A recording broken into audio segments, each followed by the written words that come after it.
It's great to join you here today, and of course tomorrow is Human Rights Day, when we celebrate the gains won for human rights and resolve to carry on the fight to win those human rights that are still denied. So my theme today is really talking about what are human rights, who's entitled to human rights, and how do we push the human rights agenda forward in Britain and around the world. Human rights are a body of principles governing relations between the state and the individual. They're a set of principles which say that there are certain things the state cannot do. There are certain rights that you and I possess that no state has the authority to violate. So human rights are a very important protection for you, for me, for everyone. They set out the restrictions, the limits of state power. And of course, I'm sure you are very familiar with many of the most obvious and best known human rights principles, like freedom of speech and expression, the right to strike and protest, the freedom to not be subject from torture or detention without trial.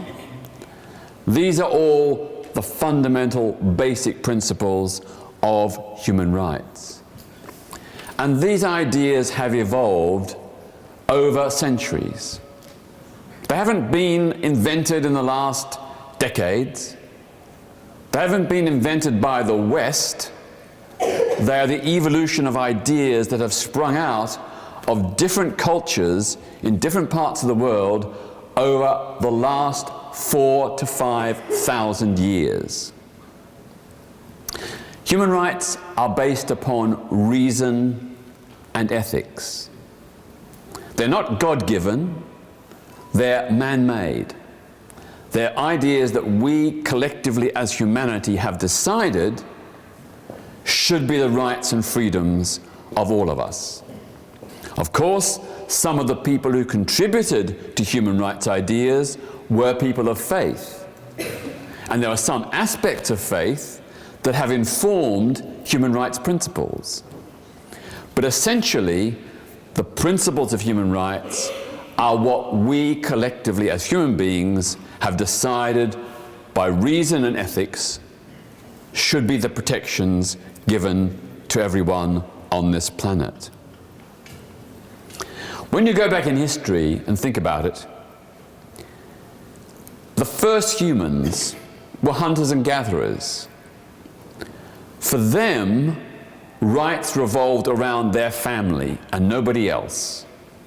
And even within those families, the power resided with the man, with the father, the husband, over women and children.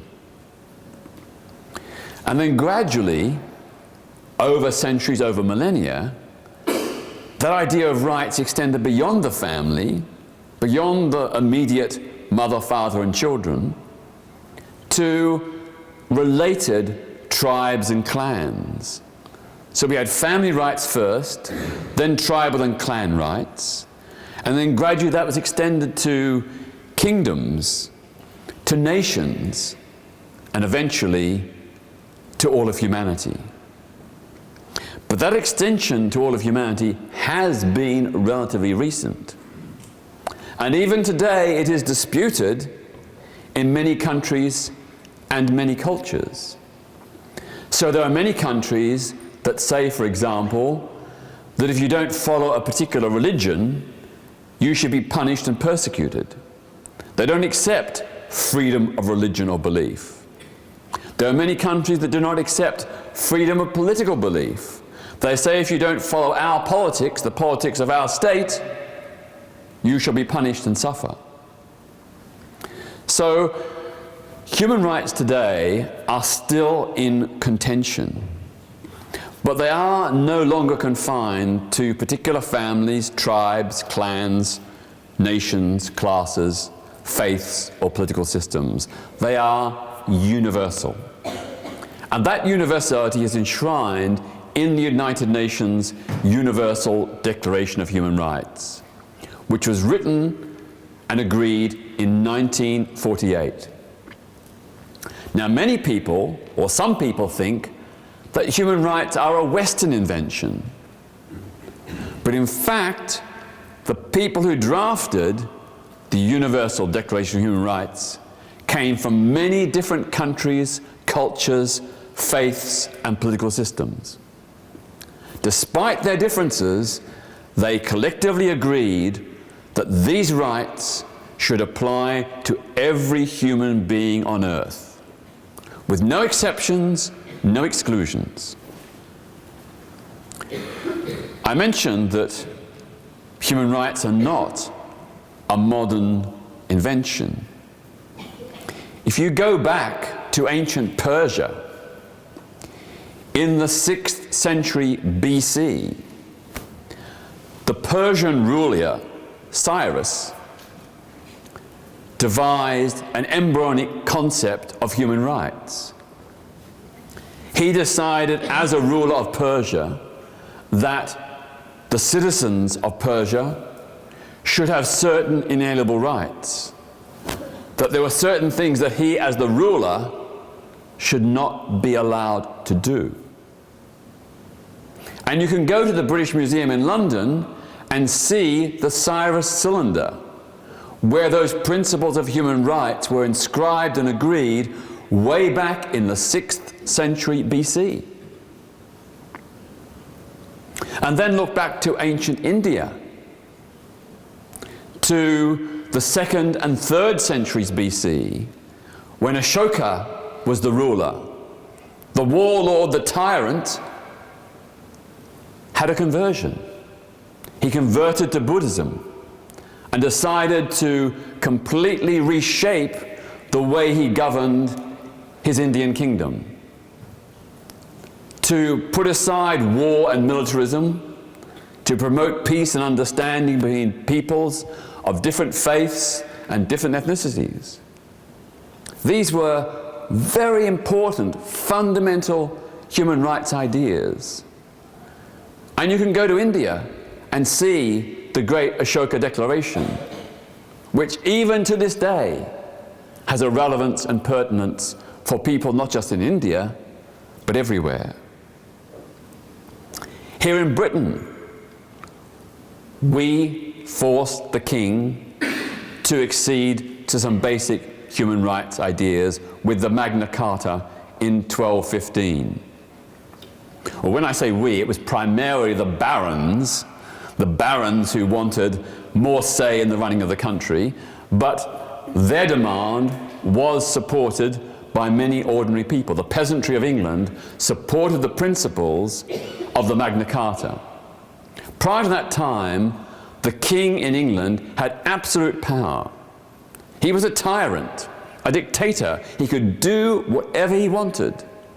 There were no restraints. But the barons and the people said no. The king must be subject to key principles like the rule of law, which should apply to the king as well as everyone else, to the right of not being arbitrarily detained without trial, the basic principles of habeas corpus. These were the embryos of human rights as well. And then later in the 1700s, we see further developments of human rights with the American Declaration of Independence in 1776. We hold these truths to be self-evident, that all people are created free and equal. In the US Constitution of 1787, with the Bill of Rights, again, that principle was enshrined. The United States may not have always lived up to that principle, but it established the principle which still holds true today and which American citizens still use to challenge arbitrary, unjust authority. It was used by the Black Civil Rights Movement to overturn racial segregation in the southern states in the 1950s and 60s. It's been used by the LGBT community to challenge the criminalization of same-sex relations and the ban on same-sex marriage. So the Bill of Rights of 1789 in the United States still has a relevance even today. In the same year, 1789, the French Republic, the revolutionary French Republic, published the Declaration of the Rights of Man and the Citizen, which again espoused basic human rights principles summed up in the slogan, Liberté, Égalité, Fraternité. And so the United Nations Universal Declaration of Human Rights was a culmination of all those historic movements in many different countries to give people basic fundamental human rights.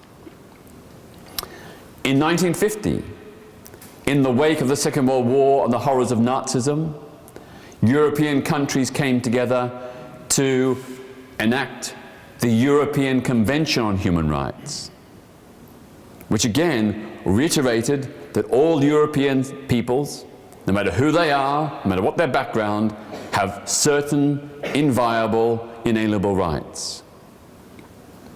Then in 1966, the United Nations passed the International Covenant on Civil and Political Rights, which expanded on the Universal Declaration of Human Rights to establish further guarantees for political and civil liberty freedom. And the same year, we also had the International Covenant on Economic, Social and Cultural Rights, agreed by the United Nations. What's very important about the Economic, Social and Cultural Rights Convention is that it recognizes that human rights are more than just the right to speak your mind or the right to not be tortured. It said that economic rights are human rights. So the right to food, clean water, shelter, education and healthcare, these too are human rights. Yet today, this morning, 800 million people woke up with no safe, clean drinking water. And thousands of them will die today because of dirty water. 1 billion people on this planet are today hungry, malnourished, and even starving, in some countries on the verge of death. 1,000 million. This too is a violation of human rights. Then, when we look at the outrageous inhumanities and barbarities in Syria today, we should also remember that in 1949, the United Nations agreed the Geneva Conventions, which said absolutely clearly that certain acts in war are prohibited, that the killing of prisoners, the torture of prisoners is a war crime, that it's a war crime to indiscriminately bomb civilian areas, like it's happening as we speak now in Aleppo. These are war crimes under the Geneva Conventions. That convention was passed in 1949. The preceding year, in 1948, the United Nations passed the Genocide Convention, which in reaction to the genocide against predominantly the Jewish people of Europe by the Nazis, but also other ethnic groups were targeted as well, the Genocide Convention outlawed the deliberate attempt to exterminate certain communities. And in 1984, there was the Convention Against Torture, which prohibited the torture of people by the state or by private citizens. It recognized that torture is a crime against humanity. In 1998, we had the Rome Treaty, another UN convention which established the International Criminal Court. which establish the mechanisms by which state officials who violate human rights, who commit war crimes or crimes against humanity, can be held to account, can be put on trial. And many of you will know that over the years, people like Charles Taylor of Liberia and Slobodan Milosevic in the former Yugoslavia were arrested and put on trial either through the International Criminal Court or through special United Nations tribunals. Now, of course, the UN conventions are not perfect. And in particular, when it comes to enforcement, they clearly often fail. You know, witness the mass killing in the Darfur region of Sudan a decade or so ago, where hundreds of thousands of civilians were oppressed, persecuted, killed, and bombed. Wholesale massacres. We don't yet have a perfect, effective mechanism for the enforcement of these ideals. And many countries in the world today blatantly violate them. You think about the United States war on terror and the way in which the United States resorted to extraordinary rendition. You know, the literally kidnapping of terror suspects, bundling them into planes and taking them to places where they were tortured to extract confessions, and then putting them in Guantanamo Bay without any charges or any trial, violating all the principles of human rights and the rule of law. Here in Britain, in the 1970s, 80s and 90s, British troops in Northern Ireland were involved in many serious human rights abuses against suspected Republican and IRA sympathizers. And there's evidence of widespread collusion between the British state and loyalist death squads who targeted Catholics and Republicans, including lawyers and journalists and social activists, for torture and sometimes even extrajudicial execution. So the West is not perfect. It's not as if the West is great and the rest of the world is terrible. That's not the way it is. We too have made our own errors and violations. Now, that brings me to the question about, are there any exceptions to human rights? Are there any circumstances when human rights law can be voided or set aside? Is it true that terrorists have human rights? Yes, they do. Terrorists have human rights. So do rapists and child sex abusers. Horrendous though their crimes may be, they have human rights.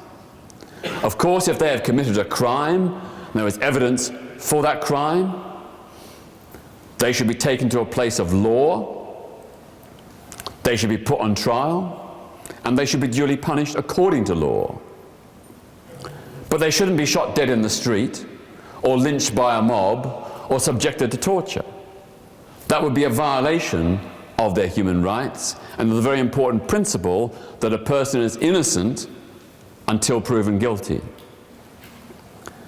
So even though we have terrible people doing terrible things, in a society based on human rights and the rule of law, we don't violate their human rights, mostly. Sometimes we do, but mostly we don't. Mostly we recognize that even heinous crimes do not merit the use of torture, because torture is a violation of human rights. Do people have a right to say things that people of faith find offensive? Yes, they do. People have a right to ridicule and mock religions or political ideas. Any ideas should be open to scrutiny and challenge. I wouldn't advise people to deliberately cause offense, but if someone has a particular objection to a religious idea, a political idea, to any idea, of course they have a right to criticize it, to challenge it, to say it's wrong. And the people who hold those ideas have an equal right to challenge those people. The best way to deal with these issues is by open debate, by letting people say what they want, providing they don't incite violence, and then showing why they're wrong. You'll of course recall, not long ago, that for many years the British government tried to detain and place under restriction an alleged Islamist terrorist, Abu Qatada. He said and allegedly did some pretty awful things, but it was never proven in a court of law. So even though I strongly objected to his Islamist extremist ideas, I defended his right to be subject to the rule of law and not to be arbitrarily detained without trial and not to be tortured. I was involved in the campaign to free Sheikh Ahmad from Guantanamo Bay. He'd been taken there, tortured, and held without trial, I think, for 13 years. That goes against the principles of human rights and the rule of law, which say that a person has a right to swift, effective justice, that no one should be held without trial. Now, I've got to put my hand on my heart. I don't know whether Sheikh Ahmad was guilty of any of the things that the Americans alleged. But I do know they never produced any evidence, they never charged him, and therefore he had a right to go free. And eventually, I think after 13 years, through the campaign that I and many others were involved in, Sheikh Ahmad was freed from Guantanamo Bay and finally came back to Britain. The only circumstances where human rights can be legitimately limited, as enshrined in human rights law, is when there is a grave threat to national security, when there's a grave threat to public health, and even then the restrictions must be necessary and proportionate and only be maintained for as long as necessary. So, for example, with the outbreak of Ebola in West Africa or bird flu in Asia, it was legitimate temporarily for countries and states to restrict the movements of infected people in order to prevent a small outbreak becoming a national and even global pandemic which would threaten the lives of millions. So that was a fair restriction of human rights, and it was only temporary. As soon as those people became well and were no longer infectious, they were free to carry on their lives as normal. So those are examples of when human rights may be legitimately restricted. Just finally, I'd like to perhaps talk about Syria, which is the great humanitarian crisis of our time, where we have seen some of the most grotesque human rights abuses since the Nazi era. In Syria, the research by human rights organizations suggests that somewhere in excess of 200,000 civilians have been killed. That's the known number killed. The real figure is likely to be much higher, but over 200,000. Of those, at least 20,000 children. At least 20,000 children. And the research shows that 96% of all those killings have been perpetrated by the regime of President Bashar al-Assad. Some have been perpetrated by IS, but only about 1%.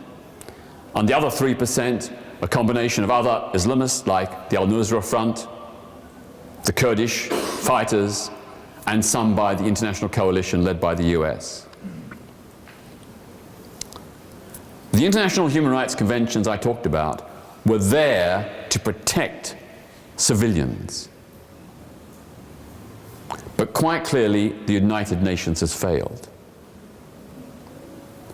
Over 11 million Syrians are refugees.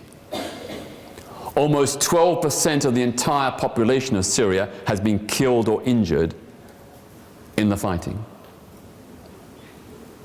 And how did it begin? We sometimes forget.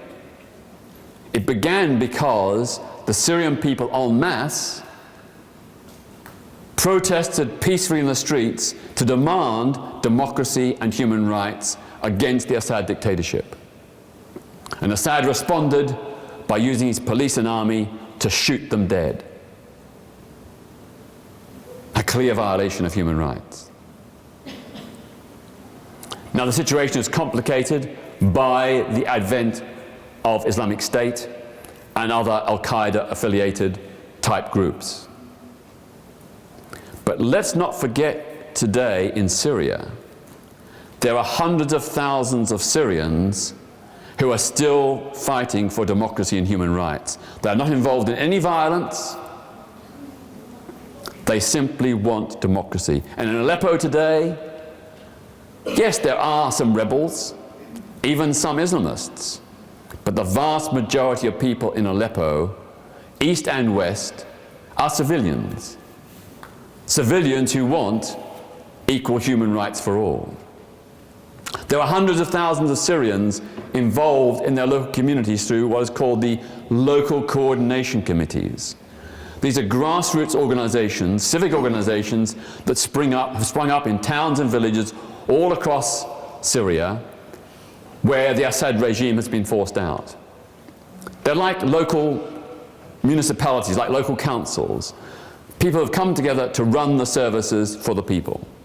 They are Syrian Democrats, socialists, liberals, anti-war activists. Why is it we never hear their story in the Western media? These people are still fighting for the same democratic human rights principles they fought for way back in 2011. We should never ever forget them. They are true heroes of human rights. Thousands of them have paid with their lives. Doctors and medical workers, teachers, the white helmets, the civil rescue teams that go in to bomb buildings to save the people who have been buried under the rubble of Assad's and Putin's bombs. These people are living examples of human rights defenders.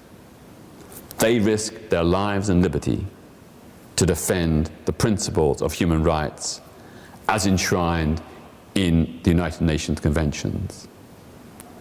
We need to find a way to reform the United Nations, to ensure that there are no more Syrias.